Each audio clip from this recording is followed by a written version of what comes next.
कक्षा 12 वाले सभी विद्यार्थी ध्यान दें। कक्षा 12 आज आपको मैं विषय भौतिक विज्ञान का मॉडल पेपर देने वाला हूं। ये 2024 के लिए रहेगा। इसका पीडीएफ भी आपको फ्री ऑफ कॉस्ट मिलेगा, बिल्कुल फ्री में पीडीएफ मिलने वाला। और ये मोस्ट इंपॉर्टेंट पेपर रहने वाला है, आपके 90% दिलाने में बहुत ज़्यादा हेल्प करेगा। और इस पेपर को कर लीजिए, बस इसी पेपर को कर लो। बोर्ड में ऐसा ही पेपर आएगा हूबहू, क्वेश्चन चीज़ें बदलेंगी, पेपर पैटर्न यही रहेगा, क्योंकि ये पिछले पेपरों को एनालाइज करके पेपर बनाया गया है। और ये पेपर आगे देखिएगा, इसमें क्या है, सीधे सीधे हम बात करते हैं इस पेपर की। इसका सॉल्यूशन भी आपको कराऊंगा मैं, साथ ही साथ इसका सॉल्यूशन भी मैं आपको कराऊंगा। देखिएगा, पहला प्रश्न है कि एक बंद पृष्ठ के भीतर n वैद्युत द्विध्रुव स्थित हैं, तो बंद पृष्ठ से निर्गत वैद्युत फ्लक्स कितना होगा। तो देखिए, मैं आपको थोड़ा सा वैद्युत फ्लक्स के बारे में बताऊं। वैद्युत फ्लक्स का फॉर्मूला क्या होता है, फाई बराबर Q/ε0।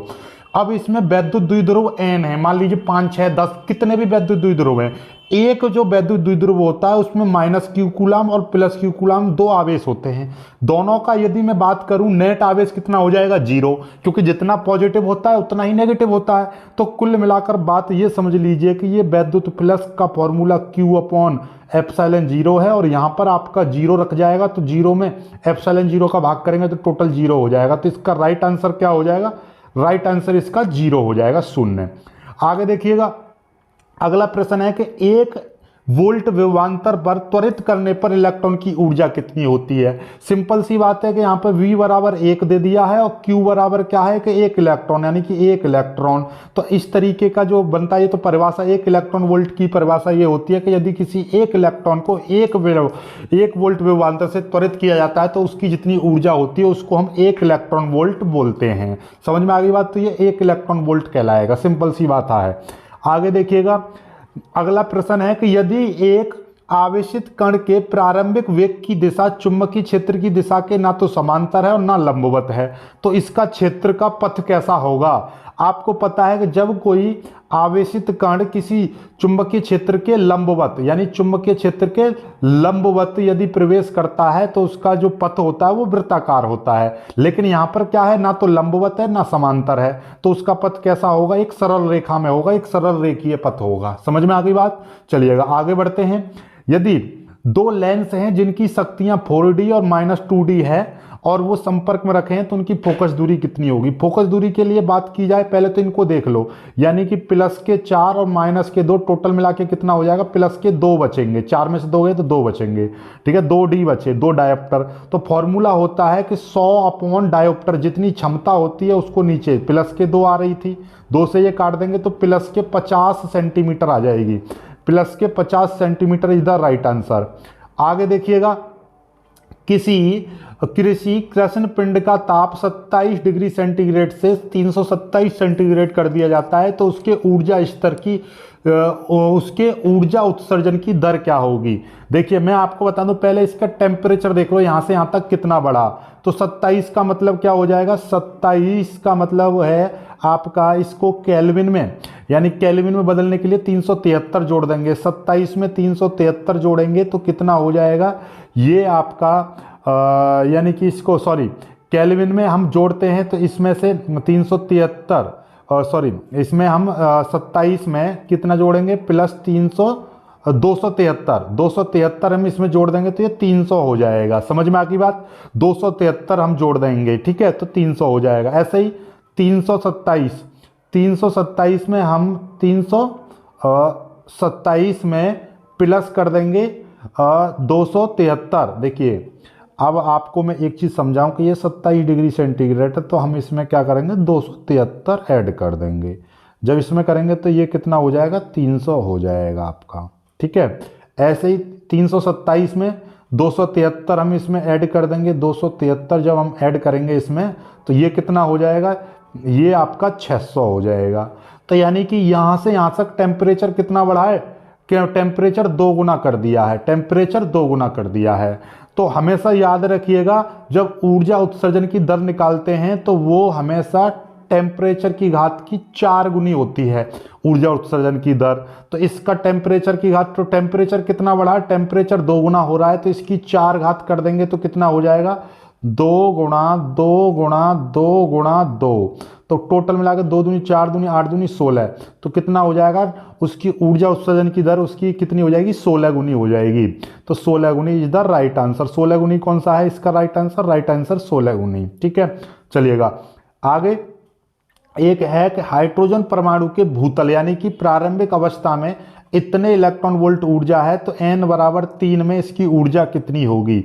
तो इसका तो फॉर्मूला ये होता है -13.6 हाइड्रोजन के एनवी कक्षा की जो ऊर्जा होती है वो इतनी होती है। n की जगह पे यहाँ पर कितना ले लेंगे, ये फॉर्मूला के अकॉर्डिंग 13.6 बट्टे n का मतलब 3 3 तिया 9 हो जाएगा।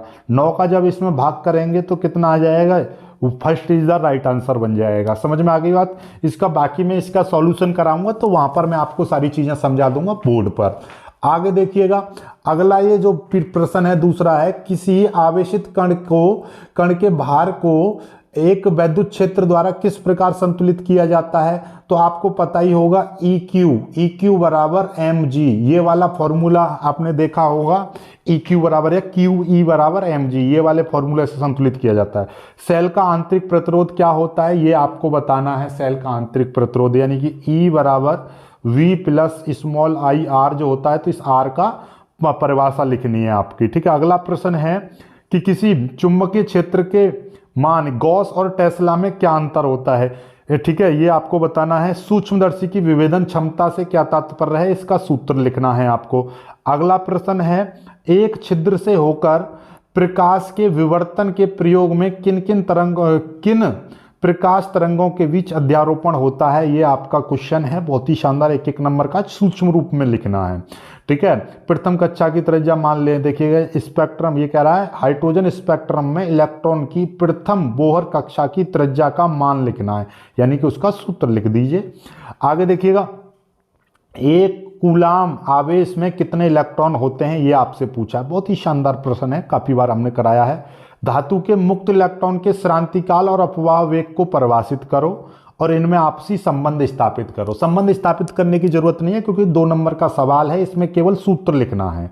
ठीक है, इसमें केवल सूत्र लिखना है आपका, और ऊपर यहाँ पे इन दोनों की परिभाषा, श्रांतिकाल और अपवाह वेग की परिभाषा। ठीक है, आगे देखिएगा, अगला प्रश्न है, दहली तरंग दैर्ध्य से क्या तात्पर्य है वो लिखना है। दूरदर्शी की विभेदन क्षमता और विभेदन सीमा से क्या तात्पर्य है, इसका सूत्र लिखना है आपको। आगे या फिर एक आपको ऐसे मिल गया अथवा करके, या तो इसे न्यूमेरिकल को कर दीजिएगा कि 63 डिग्री कोण वाले प्रिज्म यानी वाले प्रिज्म का पीले प्रकाश के लिए विचलन कोण इतना है, तो आपतन कोण कितना होगा। वही क्रांतिक कोण वाला विचलन कोण का संबंध हमने ये सारी थ्योरी में कराए हैं। ठीक है, अगला इस पेपर का देखिए, इस पेपर का आप लिंक लेना चाहते हो, डिस्क्रिप्शन में दे रखा है लिंक, वहां से इसको डाउनलोड भी कर सकते हो आप। ठीक है, डाउनलोड भी कर सकते हो, लिंक आपको नीचे मिलेगा डिस्क्रिप्शन में। ठीक है, चलिएगा आगे। अगला प्रश्न है आपका, एक घन के केंद्र पर 10 माइक्रोकूलाम का एक आवेश रखा है, घन के एक फलक से निकलने वाले वैद्युत फ्लक्स की गणना करनी है। ठीक है, अगला प्रश्न देखिए, और एक और चीज मैं आपको बता दूं, इसका सॉल्यूशन भी मैं आपको PDF में भी प्रोवाइड कराऊंगा और बोर्ड पर भी सॉल्व कराऊंगा, चिंता ना करिएगा। ठीक है, चलिएगा अगला प्रश्न, आपको संधारित्र के दिए नेटवर्क में A और B के बीच धारिता ज्ञात करनी है, जबकि 4 माइक्रोफैराड संधारित्र के बीच विभवांतर ज्ञात करना है।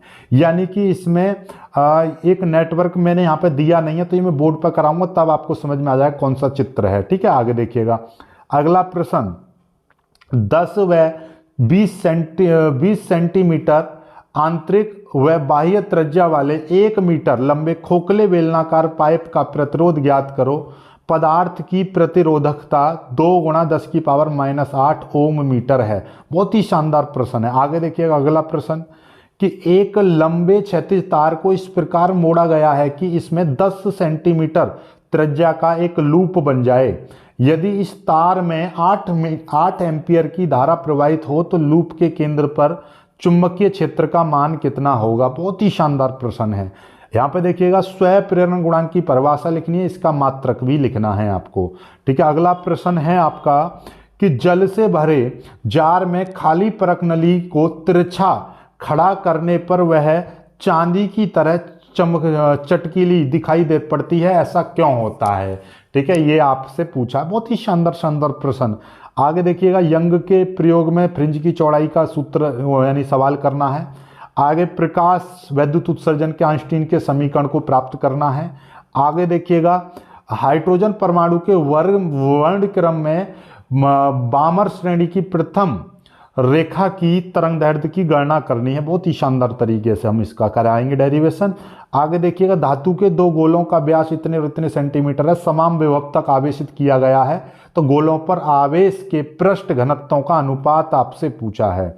अगला, व्यतिकरण और विवर्तन में क्या अंतर है, ये आपसे पूछा है।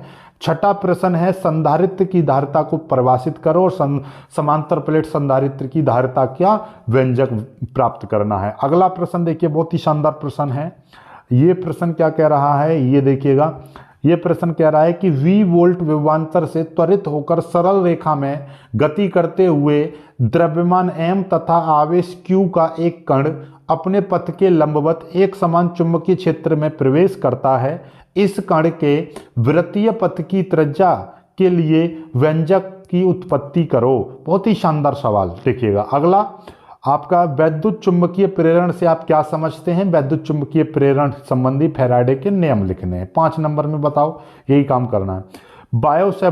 बायो-सैवर्ट के नियम की सहायता से धारावाहिक कुंडली के केंद्र पर चुंबकीय क्षेत्र के लिए सूत्र ज्ञात करना है। आगे, संपर्क में रखे दो पतले लेंसों की फोकस दूरी के लिए सूत्र ज्ञात करना है।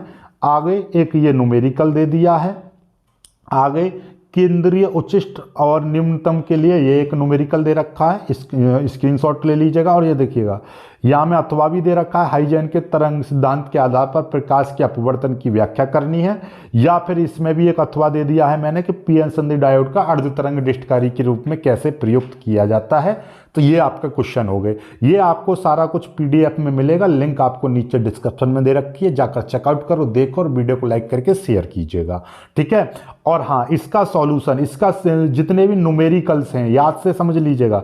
इस चैप्टर के यानी इस पेपर के जितने भी न्यूमेरिकल्स हैं उनको मैं अभी कराऊंगा आपको बोर्ड पर। ठीक है, चिंता करने की कोई ज़रूरत नहीं है। वीडियो को लाइक करके शेयर कीजिएगा, चैनल को सब्सक्राइब कर लीजिएगा। जय हिंद।